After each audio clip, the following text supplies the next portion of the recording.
because you don't like, don't know rapper or nobody nothing at the end of the day, right? Like Eiht has had his career, but he's never had a record label. It ain't his responsibility necessarily to go out and raise the future generation of gangster rap. You feel me?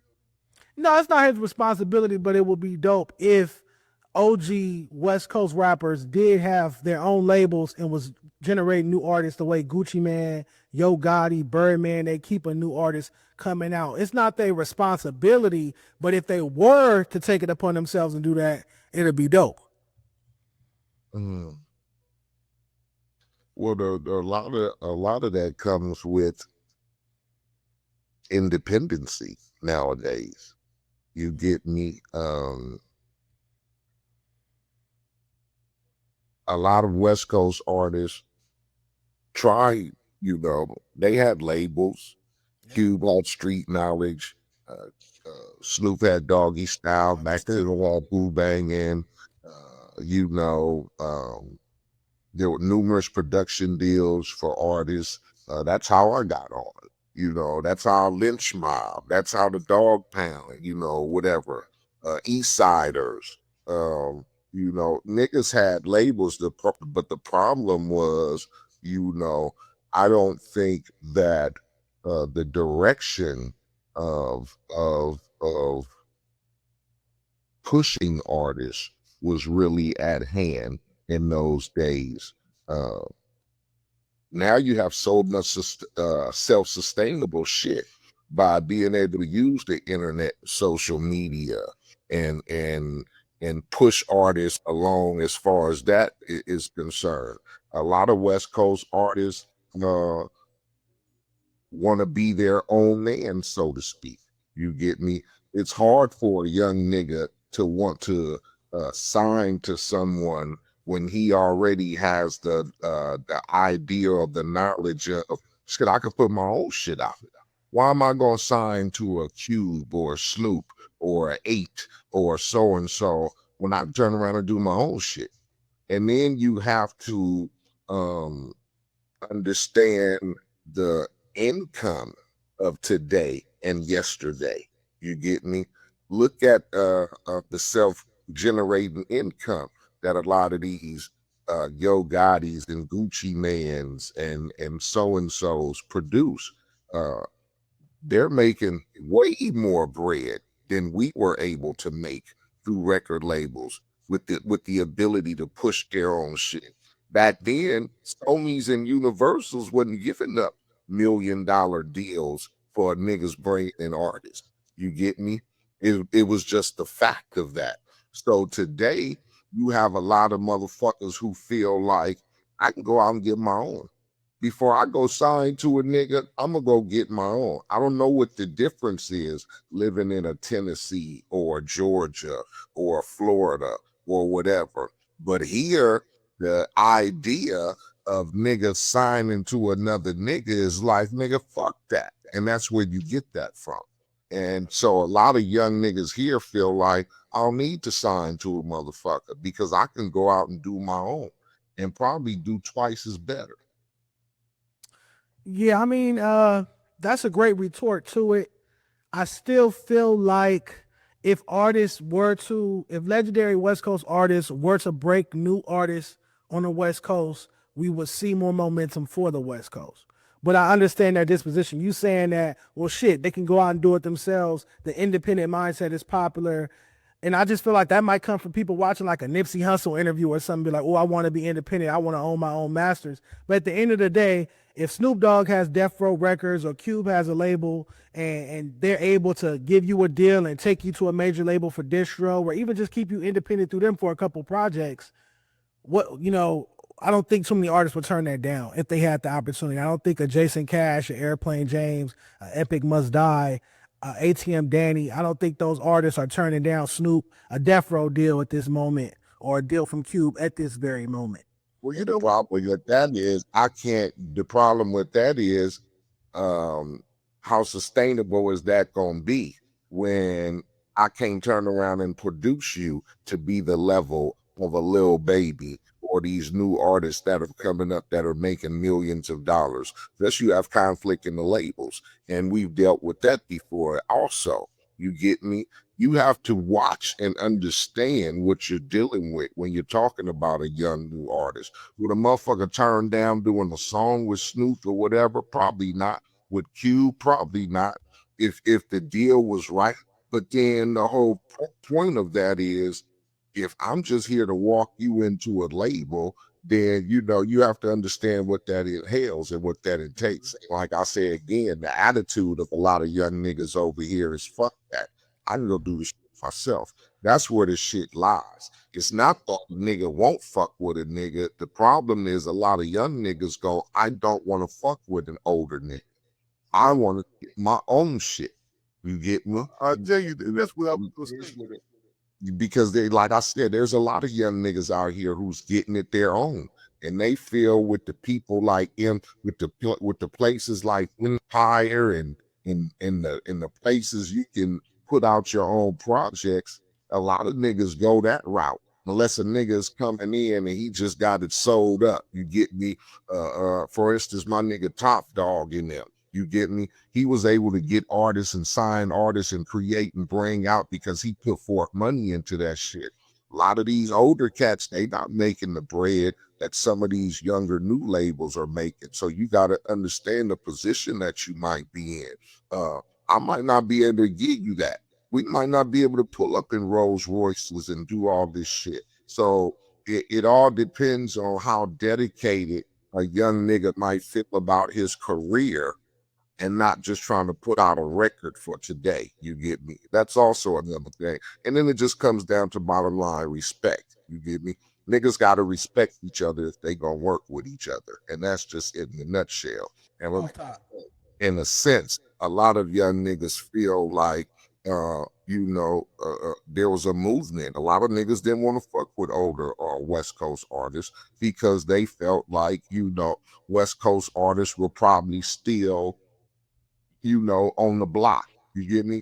That's my example of it. You get me? You got new niggas that coming up on the block. You OG. You get me? That's even for yourself. You were OG. You started the rap report. That's your shit. Whatever. You do your thing. Okay. You've been hustling, whatever, whatever. It's a young nigga around the corner that just moved into your building. Okay. He's telling all the people that's coming to see you, don't go see that nigga no more. Come see me. Come sit at my show. Come do my shit. Now, you ain't stopping niggas that's coming to see him. You ain't outside with a picket sign telling niggas, hey, fuck that young nigga. You telling the nigga, we can get how we get it. Your people coming to see you, my people coming to see me. But that nigga wants to tell people that's coming to see you, don't see him anymore. Fuck that old nigga. You getting? You gonna feel a form of disrespect because you still trying to eat. You getting?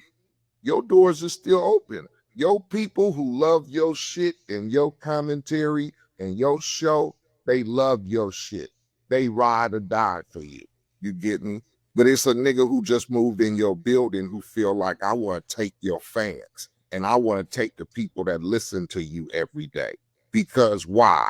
Because he old news. That's why. I'm the new nigga coming up. So you have to respect each other if you want to work with each other. You get me?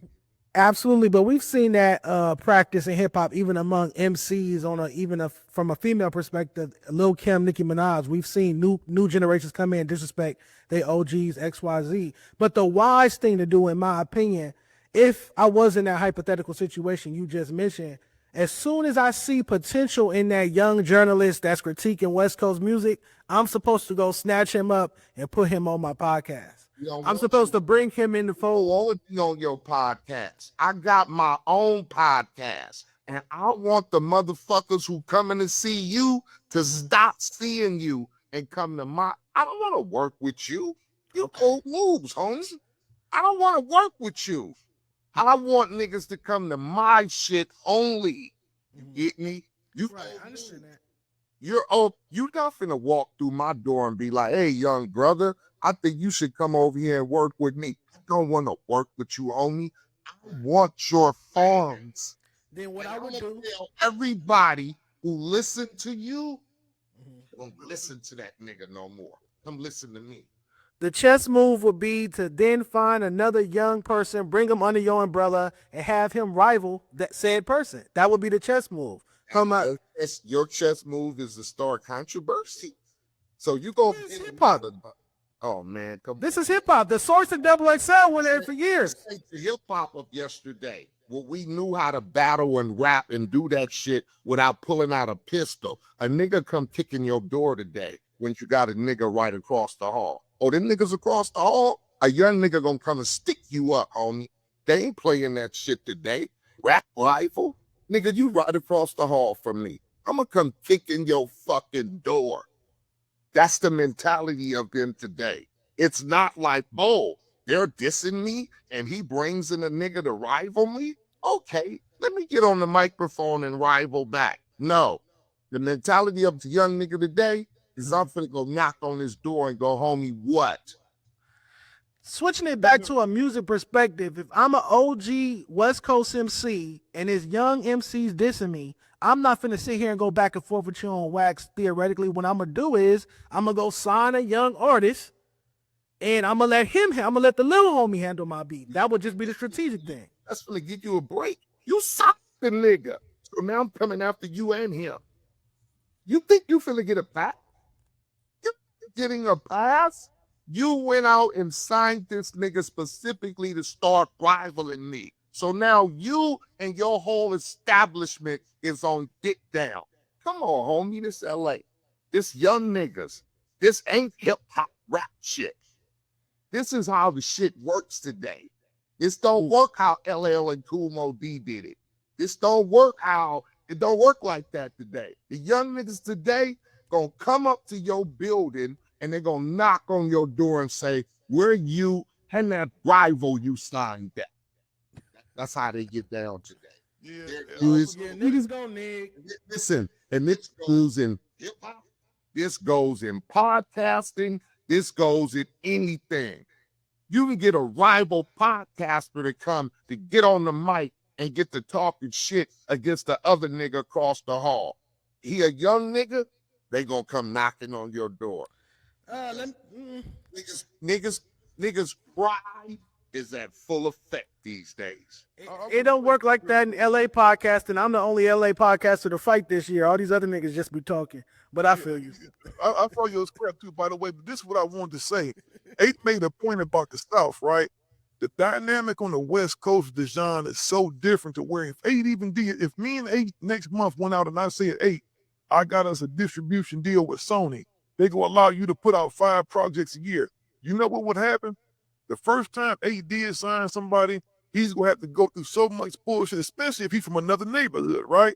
Because what's going to happen the first time they meet, it's going to be 2 other cats that come with me. Oh, these my homeboys right here. This my homie, Bigg Steele. He my manager. Eiht going to have to deal with Bigg Steele, who don't know what the fuck he doing in the business and the whole bunch of shit. So now it's a headache. When you think about all the labels, like Cube had a label, right, Eiht? What's his relationship with all the artists that was on there? All them niggas mad at him for something now. If they didn't sell records, oh, it's Cube's fault. This record over Cube's fault. Same thing with Snoop. Everybody that was on Snoop's label is mad at Snoop about some shit now. It's very hard right now, man, to establish that.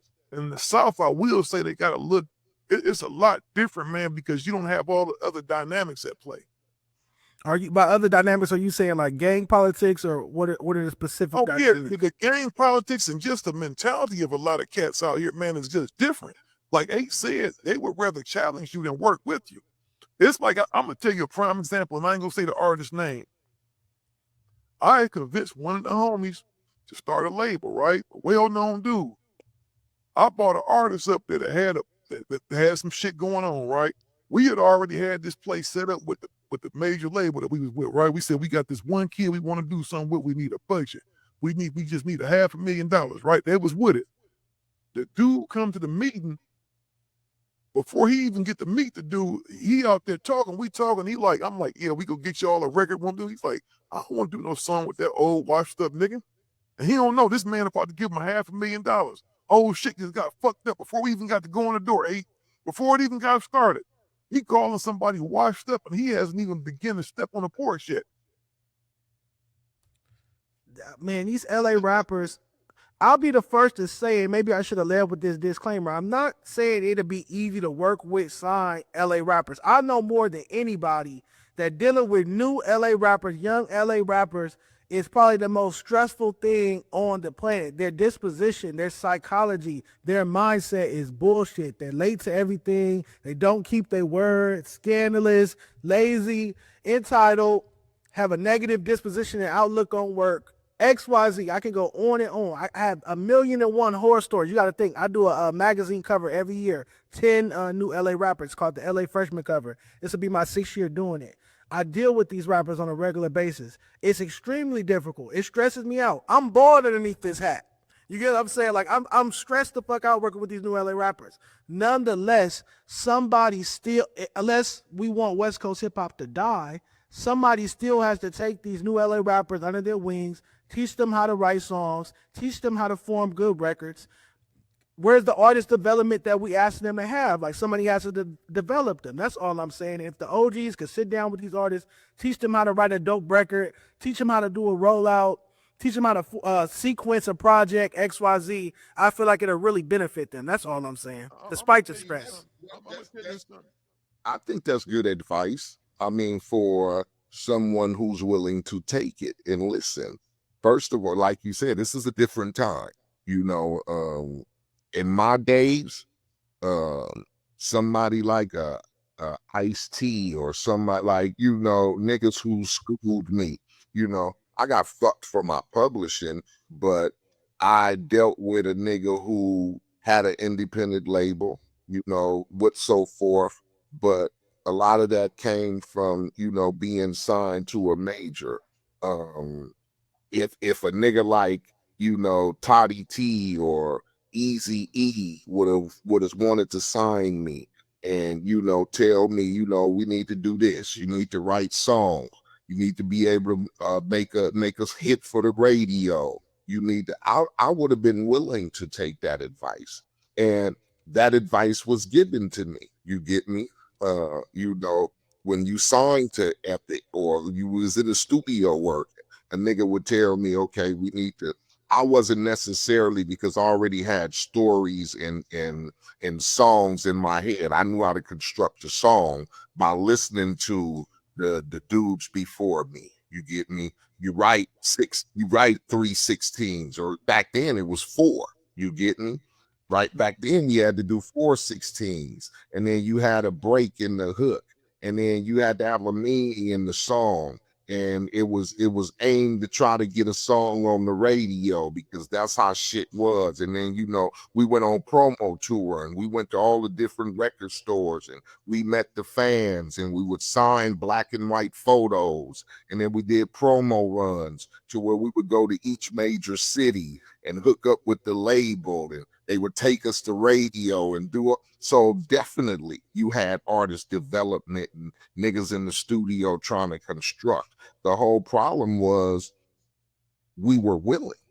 You get me? And not to say all artists today aren't. You get me? Hopefully, you know, some of these new artists who are developing themselves and sitting in their kitchens or their garages or wherever they recording themselves, you know, they would want to take direction from a nigga who has had a 30-year career. And not to say, oh nigga, you ain't got no platinum chains, or you ain't riding on no G4s or in no Bentley coupes and shit like that. But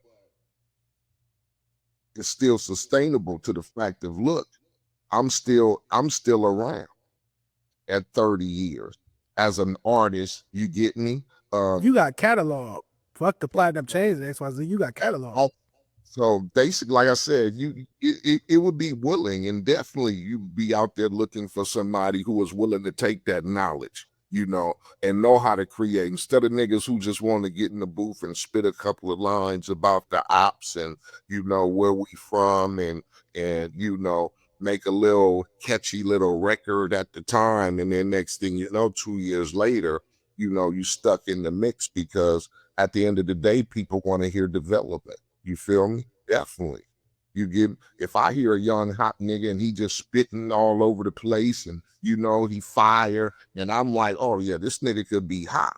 but you got to be willing to take the advice and you got to be willing to take the criticism as well. Because you remember, you can't tell a lot of niggas today that shit don't sound good without them getting offended. You feel me? I'm gonna tell you now, Dejan. Eiht to tell you, Eiht, have I had conversations with you about you starting a label? Yeah, I don't. Like I said, I wouldn't mind because first of all, I'm not a nigga looking to capitalize off of shit. You feel me? If a nigga hot, he hot. If a nigga sell, if I sell 10,000 records and he sell 10 million, I'm not on the path to interfere with that. You get me? I know I know what it is to be an executive, the nigga behind the scenes. I never wanted fame in the first place. So that's a lot of that has a lot to do with it. You get me? You have to be willing to be a real executive when you're taking on the role as a label. You have to be willing to go in your all and invest your all. You can't be taking a motherfucker nigga give you 100,000. You want to stick 60 in your pocket and think you're gonna get shit done with 40. That's where a lot of shit fucks up today. You get me? Niggas don't know how to invest themselves into the projects. You get me? Or a nigga gonna give me 250,000. I done played a couple of songs on this nigga, or I done vouch for a nigga, because a nigga gonna take my word. Nigga, I got a nigga down the street, nigga, in Compton or wherever, and the nigga hot, he the next so-and-so. Nigga gonna give me the bread. I'm gonna play 1-2 songs, and they gonna be like, oh yeah, let's get it. But then you got to be executive enough to go, okay, they gave me 250. I need to invest this 250 and not take 200,000, stick it in my pocket, go buy me a new whip and a chain, and then tell this young nigga, he go $5,000 and thinking he gonna be happy. And then when the project ain't shit because ain't no money invested, now you got issues. Niggas got to learn how to be. A lot too. It was a lot of cats. You got to run up here an executive, and you got to look at it like that. That's what it is, and that's what I think. That's what happens with a lot of successes of those labels you mentioned in the beginning. You get me? Yeah. Gucci Man willing to take $1 million. You feel me? You get me? I'm willing to invest that in the artist. Yo Gotti, I'm willing to invest. You get me money into a Glorilla or whatever, because the return is going to be greater. Me as an executive it's going to be greater than a motherfucker feeling like, ooh, I go get $1 million and stick at least half in my pocket. You feel me? You have to be a true executive when you're dealing with artists, and you have to, that's a bit. That's why I say it's a lot of differences between LA. LA work in mysterious ways, man. It's the mentality. It's definitely the mentality. For niggas all the time, man. Nigga, LA work in a different motherfucking place, man. I know this is your show, but let me ask you, what was your experience being signed to Who Begging? Because you've been signed to an artist before. My thing, like I'll say with this, when you're signed to another artist or everybody's mentality is different. You feel me? We have had examples of niggas who have been artists themselves and had successful runs at being executives and labels. You get me? Master P was an artist himself. Highly lucrative and highly successful as being an executive for No Limit Records. Baby for Cash Money. Yeah. Jay-Z for Rockefeller. You get me? Dre with Aftermath when it came to Eminem and 50, and but sometimes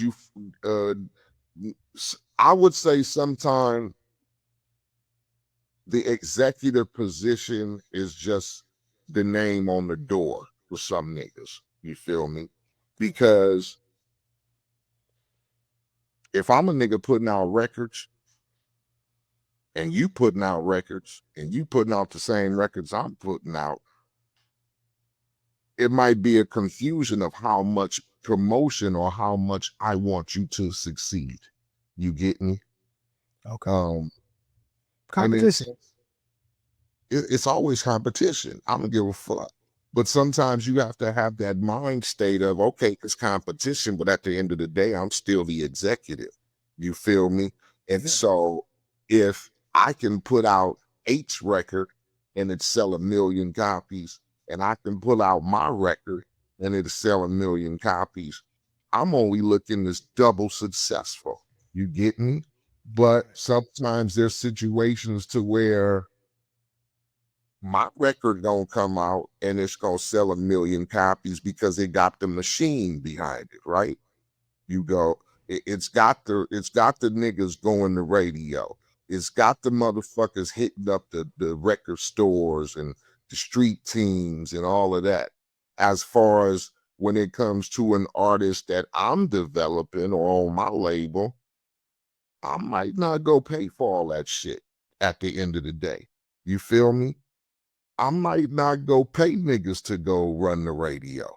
I might not pay niggas to go do this. I'm not looking at it as the fact of if I do that, I could have double the success. And so sometimes that's where it falls that's where it falls. You know, you have to be truly invested as being an executive. And like I said, when you sign to another artist who has a label, you would think that the mentality is to push you just as hard as you're being pushed, right? You would think that, but like you said, the competitiveness. I think it works best when there's a CEO or a president or another executive there to run the day to day. I think Right. then it makes like a Dame Dash with Rockefeller. Like, okay, Jay-Z, you can focus on being a rapper and the face of the company, but I'm here to run the day to day of the roster. You You know what I'm need, saying? I mean, if you're gonna have a successful label, um, I feel like, maybe even if you are an artist, but having that executive mind state is where it takes place. Um, Having that corporate mind state to want to see the company succeed as is not so much as the individual inside the corporation. You get me? Well, I'm flying on Lear jets and I'm flying in Bentley coupes, but my niggas got Camrys and my niggas got Chargers and shit like that. Um, you know, y- I'm hopping off of helicopters and shit like that with platinum chains, and my niggas got little ropes and shit and whatever. So it all depends on where your mind state is on how successful you want to see your artist. Me at the end of the day, if like I said, if I had a label and a nigga invested $2-3 million in my label, you be careful on how many people you sign, and then you want to develop a motherfucker. So I look at like that 3-4 million got to go into the label and it's got to go into developing artists, because at the end of the day, shit, if I can turn that and I can get these motherfuckers to sell 1 million, 2 million copies, that's just gonna make it great for us around here. Not so much as if I take that advance money and stick it in my pocket. And because these motherfuckers have no knowledge of how the record business go or advances or upfront money or whatever, I'm gonna tell them, hey, I got 50 grand for you to do this record. All in all, the nigga done walked away with $250,000, so you gotta be smart enough and you gotta know who you're dealing with as far as whoever you sign to.